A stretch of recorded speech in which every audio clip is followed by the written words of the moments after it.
It's Ben up here. So okay, you know, recently we had this presidential election in Singapore and everyone's like pretty pissed off about it, and I know some of you might not know why they're angry about it or what's going on, cause like, yeah, I get it, you know, politics in Singapore is very hard to follow. But don't worry, I have a quick and simple summary about what happened, you know, during the presidential election in Singapore in 2017. So check out this clip.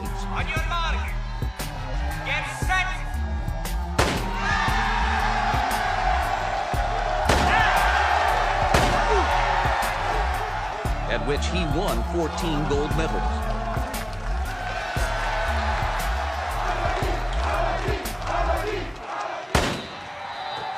Yeah, so that basically summarizes it, and that's like the simple explanation of what happened. But for you guys who want a little bit more to the explanation, here it is. So, in 2017, Singapore had this presidential election, and it came out of this rule that it's a reserved election for the Malay community in Singapore.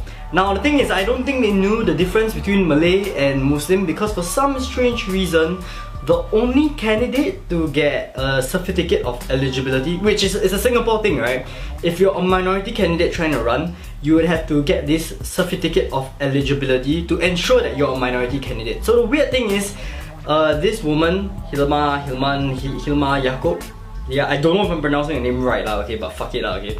So this woman became our, this woman is going to become our president. On September 11, they decided that none of the other candidates who wanted to run are real Malays or were eligible to get the certificate of eligibility to confirm that they were Malays.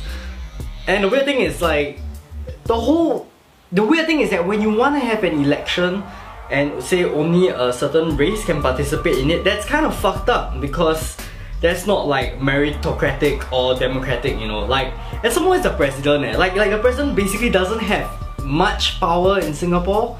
I mean, they can always choose to not sign off on like death penalties in Singapore and like, you know, stop and pretty much stop people who, you know, just do cannabis related stuff from getting hanged. But okay, that's a different discussion.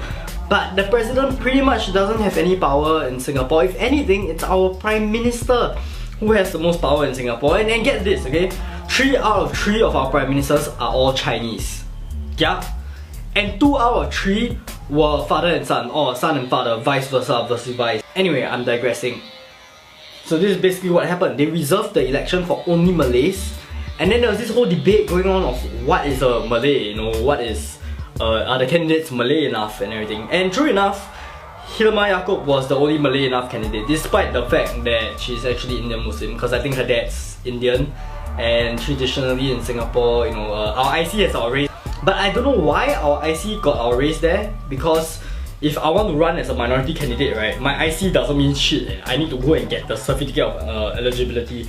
And while getting the certificate of eligibility, Malay can become Chinese, Chinese can become Malay, you know, whatever can become whatever, if it suits a certain political party's agenda, I think. I don't know, it's just a hunch, okay, I got no hard evidence, but you see, I see, we all see, you know, I know, okay, can. It's weird, and I don't even think we should be having a discussion of whether someone is Malay enough, Indian enough, Chinese enough, you know, because all these things shouldn't matter when it comes to an election. But again, the narrative for racial harmony got hijacked, right, so that the government can suit their own agendas and put in a president that they wanted to be a president. We're not even having an election. We won't even be able to cast a vote. So I'm sorry, Hilma Yaakob, but hashtag not my president.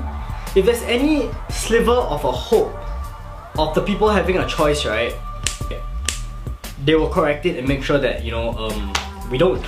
And this has happened multiple times, okay? I'm gonna give you like some examples, and I think this is from like Andrew Lowe's, one of Andrew Lowe's earlier posts. Ivan Sak posted it later. I'm gonna read it out to you guys. After JPJ won Anderson in the 1981 by-election, they introduced the non-constituency MP scheme back in 1984.